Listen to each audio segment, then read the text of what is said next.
আমরা যতগুলো ফরজ ইবাদতবন্দি করি, যতগুলো আমল করি, এগুলো কোনো না কোনো নবীর স্মৃতিচারণ। আল্লাহ রাব্বুল আলামিন পছন্দ করেছেন, তার বান্দার আমল পছন্দ করেছেন, সেটিকে ধরে রাখবার জন্য, সেই স্মৃতিকে ধরে রাখবার জন্য সেটাকে উম্মতের উপর আবশ্যক করে দিয়েছেন।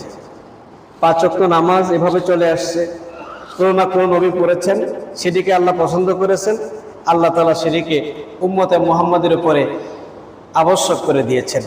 যেমন ফজরের 2 রাকাত ফরজ নামাজ, এটি কোন নবীর স্মৃতি?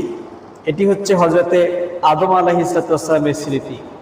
জোহরের 4 রাকাত ফরজ নামাজ, এটি হচ্ছে হযরতে ইব্রাহিম আলাইহিস সালামের স্মৃতি। তিনি সর্বপ্রথম পৃথিবীতে এই জোহরের নামাজ পড়েছেন।